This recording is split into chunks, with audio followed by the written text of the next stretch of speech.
Dependendo do tamanho dos átomos envolvidos nas moléculas, devemos considerar um outro fator.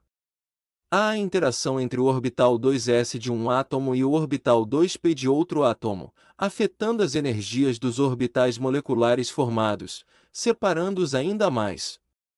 O orbital molecular σ2s torna-se mais estabilizado, ou seja, com menor energia, enquanto o orbital molecular σ2p adquire uma energia mais alta, refletindo a diferença de sobreposição e energia entre os orbitais atômicos envolvidos. A interação entre orbitais 2s e 2p só é capaz de alterar significativamente a energia dos orbitais moleculares em átomos menos eletronegativos, até a molécula de nitrogênio 2. Nesses casos, a interação é forte o suficiente para causar uma separação energética oriunda da interação entre orbitais 2s e 2p. Nessa interação, o orbital molecular σ2s acaba ganhando em estabilidade, diminuindo seu conteúdo energético, enquanto que o orbital molecular σ2p aumenta o seu conteúdo energético, ou seja, se desestabiliza. Logo, devemos montar um diagrama de orbitais moleculares para as moléculas do segundo período levando em consideração essa interação, de acordo com como está exibido nesse slide. Aqui está a versão correta de como deve ficar a ordem dos orbitais moleculares a serem criados dependendo de qual molécula diatômica homonuclear estamos analisando.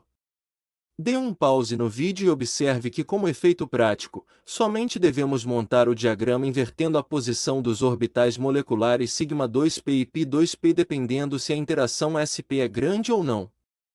Note que não há alteração na posição de energia dos respectivos orbitais moleculares antiligantes σ2p e π2p, próximos ao topo da figura, independente da interação sp ser grande ou não. Aqui é mostrada uma figura contendo apenas os orbitais moleculares formados para as moléculas diatômicas homonucleares de elementos que possuem elétrons de valência também no subnível 2p. Pause o vídeo e tente desenhar o diagrama de orbitais moleculares para cada uma das moléculas e verifique se a sua resposta está igual à desse slide. Também calcule a ordem de ligação de todas as moléculas e verifique se as moléculas podem existir ou não dependendo dos valores de ordem de ligação encontrados. Podemos ter adicionalmente não somente informações com relação à composição química das moléculas, ou seja, quem são os átomos presentes e como estão ligados entre si, mas também acerca de suas propriedades magnéticas, ou como eles interagem com campos magnéticos. Como vimos através da construção dos diagramas de orbitais moleculares, as moléculas podem exibir elétrons desemparelhados ou não no último orbital molecular preenchido, dependendo dos átomos que as formam. Essa particularidade afeta o tipo de interação que essas espécies terão com campos magnéticos.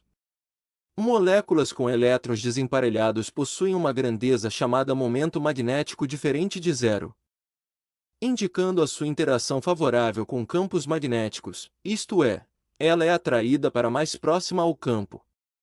Já as moléculas que apresentam elétrons emparelhados possuem momento magnético igual a zero, uma vez que os sinais opostos de número quântico de spin para elétrons emparelhados em um mesmo orbital anulam mutuamente o momento magnético individual. Nesse caso, podemos investigar sobre as propriedades magnéticas de um composto através de sua aproximação com um campo magnético.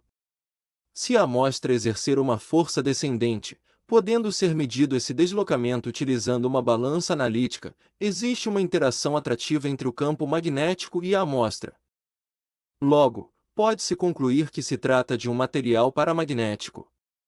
Entretanto, caso a amostra tenha característica diamagnética, ela será repelida pelo campo magnético e a balança acusará uma massa mais leve do que sem o campo magnético.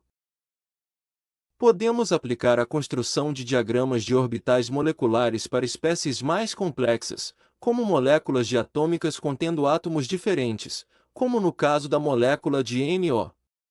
Essa molécula é um importante sinalizador químico no sistema biológico humano. Sabendo que sua composição química é um átomo de nitrogênio e um átomo de oxigênio, pause o vídeo e tente escrever a estrutura de Lewis dessa molécula. Ela espécie possui duas formas canônicas de ressonância e em cada uma dessas estruturas um átomo apresenta um elétron desemparelhado. Para construirmos o diagrama de orbitais moleculares do NO, precisamos nos ater a algumas regras básicas. Primeiramente, devemos montar os orbitais atômicos nas laterais do diagrama. Para tanto, devemos lembrar que em átomos mais eletronegativos, seus núcleos exercem uma força maior sobre os elétrons do que nos átomos menos eletronegativos.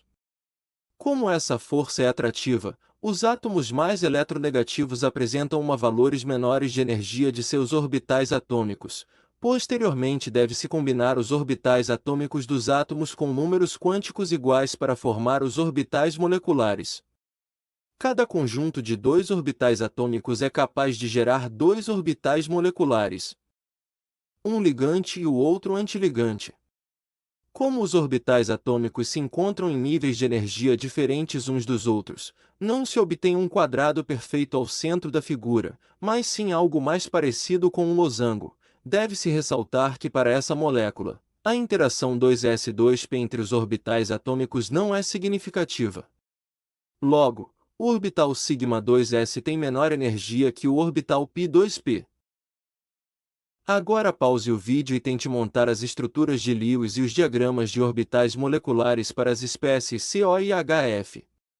O monóxido de carbono apresenta interação sp alta, então ao montar o diagrama deve-se fazer a inversão na posição dos orbitais σ2p e π2p.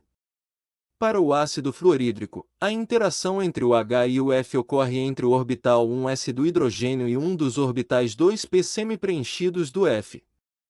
Nesse caso, a interação entre esses orbitais é do tipo sigma, já que envolve a presença de um orbital esférico 1s.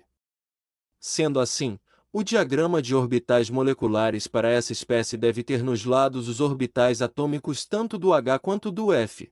Porém, todos os orbitais do flúor que não participam da ligação com o orbital 1s do átomo de hidrogênio vão permanecer na mesma posição nos orbitais moleculares.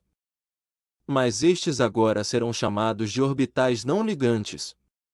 Por ser muito mais eletronegativo que o hidrogênio, todos os orbitais atômicos do flúor terão energia mais baixa que o orbital 1s do hidrogênio, isso é, ao desenhar o orbital 1s no lado esquerdo do diagrama, ele deve estar em uma posição ao alto.